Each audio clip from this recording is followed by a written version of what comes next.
అందరికీ నమస్కారం. వీడియోస్ చేయడమే మా చేతుల్లో ఉంటుంది, మమ్మల్ని గెలిపించడం మీ చేతుల్లో ఉంటుంది. సబ్స్క్రైబ్ చేసుకోండి. ఫస్ట్ కంటెంట్ గురించి మీకు ఎందుకు, మదన్ చూసుకుంటాడు కదా. ఇప్పుడు మనం చికెన్ పకోడా చేయబోతాం. దానికి కావాల్సిన పదార్థాలు చెప్తా చూసుకోండి. 1 టేబుల్ స్పూన్ ఉప్పు, కారం 2 స్పూన్లు, గరం మసాలా 1/2 స్పూను, కేసరి పౌడర్ చిటికెడు, మొక్కజొన్న పిండి 3 టేబుల్ స్పూన్లు, కరివేపాకు మీకు కావాల్సినంత వేసుకోండి, ఒక గుడ్డు, అల్లం వెల్లుల్లి పేస్ట్ 1 స్పూను,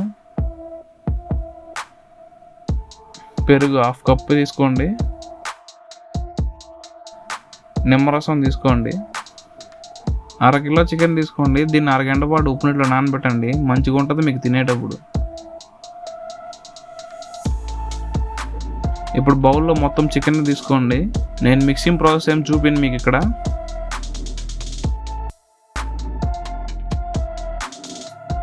ఒక గుడ్డు కొట్టి ఇలా మిక్స్ చేసుకోండి. అందులో ఉప్పు యాడ్ చేయండి, ఆ తర్వాత కారం యాడ్ చేయండి. ఇలా బాగా మిక్స్ చేసుకోండి. ఆ తర్వాత కేసరి పౌడర్ యాడ్ చేయండి, అల్లం వెల్లుల్లి పేస్టు, మొక్కజొన్న పిండి 3 టేబుల్ స్పూన్లు యాడ్ చేసి దాన్ని బాగా మసాజ్ చేయండి, ముక్కలకి బాగా అంటుకునేలాగా. ఇప్పుడు అందులోకి 1/2 టేబుల్ స్పూన్ గరం మసాలా వేసి ఆ తర్వాత పెరుగు మొత్తాన్ని పోసి బాగా 1 గంట పాటు మసాజ్ చేయండి ముక్కల్ని.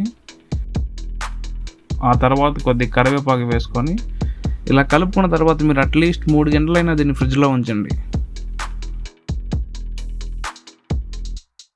ఇప్పుడు మీరు ఒక స్టవ్ పైన ఒక ప్యాన్ పెట్టుకొని అందులోకి ఆయిల్ తీసుకోండి.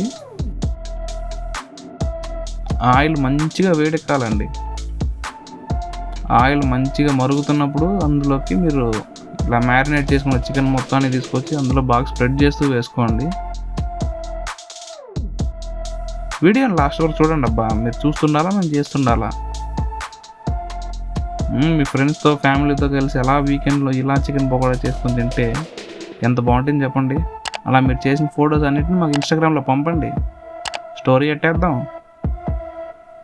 ఇలా ముక్కలన్నీ వేసుకున్న తర్వాత బాగా మరుగుతుంటుంది, దాన్ని బాగా డీప్ ఫ్రై చేసుకుంటూ ఉండండి.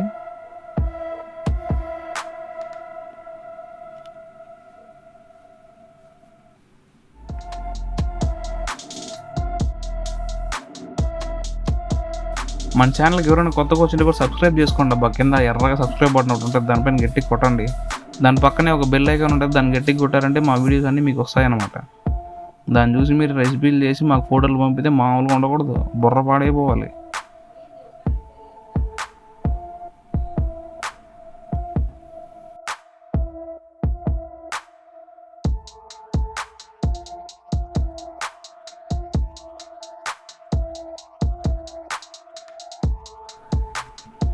ఇలా బాగా మీరు ముక్కలన్నింటినీ రోస్ట్ చేసుకోండి. మీకు ఎంతవరకు కావాలంటే అంతసేపు రోస్ట్ చేయండి.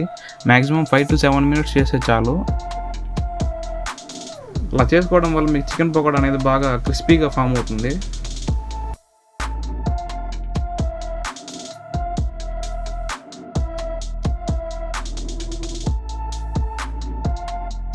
మీకు ఏదైనా రెసిపీస్ కావాలంటే కూడా కింద మా కమెంట్ బాక్స్లో తెలియజేయండి.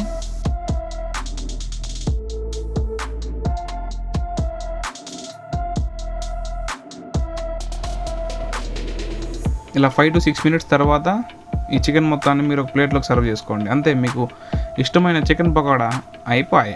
ఈ వీడియో కానీ మీకు నచ్చినట్టయితే సబ్స్క్రైబ్ చేసుకోండి. ఉంటుంది కంటెంట్ అయితే ఉంటుంది, సబ్స్క్రైబ్ చేసుకోండి. ఓకేనా? ఉంటానండి మరి. Bye bye. Thank you.